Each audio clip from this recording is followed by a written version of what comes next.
Before I knew it, I had become the broker myself. I ended up buying the equipment as instructed by the broker. I needed to escape from poverty. I have no choice but to make a living in Japan. Do you know the dark side of Indian and Nepalese restaurants in Japan? Hello.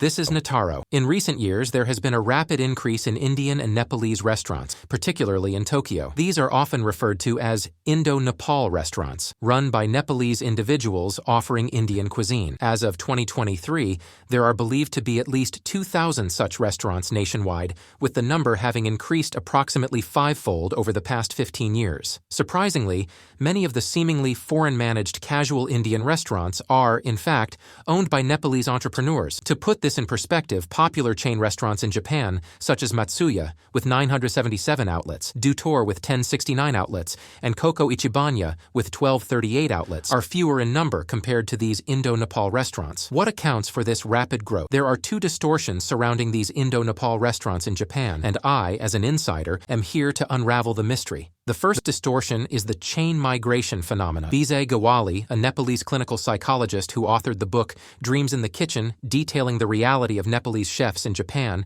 explains, Nepalese chefs come to Japan through invitation by the owners of Indo-Nepal restaurants. Visas are only issued if they have a confirmed job. Chefs who wish to come to Japan pay intermediary fees to the restaurant owners or brokers. These fees amount to approximately 1 to 2 million yen. I have spoken to dozens of Nepalese chefs residing in Japan, and more than 90% have paid these fees. Because of the substantial amount involved, these chefs often become independent business owners after their arrival and in turn invite Nepalese chefs by charging similar intermediary fees. With just one Indo-Nepal restaurant, multiple chefs can be brought in. This practice of inviting chefs has turned into a business, leading to a chain of restaurant openings and chef recruitments. The backdrop to this phenomenon lies in the high poverty and unemployment rates in Nepal. Due to the lack of stability in their home country's politics and economy, a significant portion of the working population leaves Nepal to earn abroad. According to 2015 statistics, remittances from Nepalese workers abroad account for over 30% of Nepal's gross domestic product. Bijay Gawali adds, to obtain a skills visa for residence in Japan, only 10 years of practical experience are required, and health conditions or proficiency in the Japanese language are not strictly assessed. Furthermore, some individuals forge certificates of their 10 years of experience. Essentially, if you can pay, you can work in Japan even without the necessary skills. Due to this, there are countless Nepalese people who are willing to pay substantial amounts to come and work in Japan. According to the Ministry of Justice's statistics, the number of Nepalese residents in Japan, which was 7,044 in 2006, has multiplied more than 12 times to 99,582 in 2020. However, in recent years, there have been reports that it has become more challenging for Nepalese people to obtain visas to Japan. The second distortion revolves around the misconception and accommodation related to tandoor ovens. When we objectively consider the situation, Nepalese chefs who come to Japan have various options to start their own businesses, not limited to opening Indo-Nepal restaurants. Despite this, many Nepalese entrepreneurs choose the format of Indo-Nepal restaurants, serving North Indian cuisine different from their native Nepalese cuisine. Why do they opt for Indo-Nepal restaurants? Maki Kobayashi, who documented the establishment of Indo-Nepal restaurants across Japan in his book Indian and Nepalese Restaurants in Japan, reveals, Indo-Nepal restaurants emerged when Nepalese chefs, who were invited to work in Indian restaurants during Japan's early days of Indian cuisine in the 1980s and 1990s, later became independent and opened their own restaurants with tandoor ovens to bake naan, similar to the restaurants they worked for. These chefs then invited Nepalese chefs from their home country. Due to this history, there was a belief among Nepalese entrepreneurs that to bring people from Nepal, the restaurant must be an Indian restaurant with tandoor ovens. Consequently, Indo-Nepal restaurants of the same format multiply. However, in reality, the skills visa only requires proficiency in foreign cuisine, and it is not limited to dishes prepared using tandoor ovens. In fact, in recent years,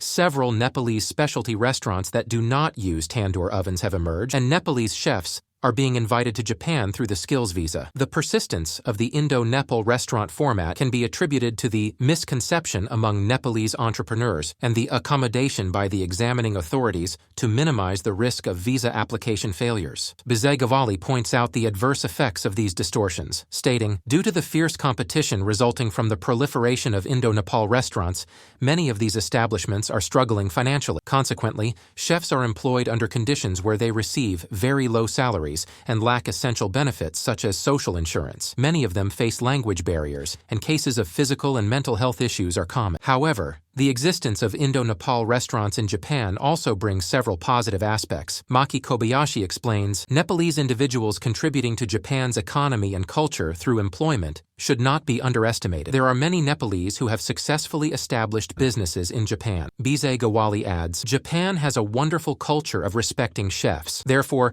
I don't oppose Nepalese individuals becoming chefs in Japan. However, I hope that when evaluating visa applications, minimum requirements such as basic Japanese language skills, health conditions, and the employment environment at the destination are checked to ensure that Nepalese individuals do not face difficulties after their arrival. For Japanese citizens, the increasing number of Indo-Nepal restaurants has various benefits. It allows easy access to exotic cultures like Nyan and Indian curry. Additionally, many of these restaurants offer abundant options for alcoholic beverages and appetizers, making them convenient and affordable izakayas, Japanese pubs. Furthermore, Indo-Nepal restaurants are generally family-friendly, often offering children's menus, making them suitable for family outings and gatherings. Moreover, in recent years, there has been a rise in restaurants offering authentic Nepalese cuisine, such as dal bhat, as Indo-Nepal restaurants become more prevalent and essentially form part of the infrastructure. It's an excellent opportunity to make the most of these establishments. By doing so, you can explore unique experiences and the unfamiliar culture of Nepal waiting for you under the red triangular flag of Nepal. The next time,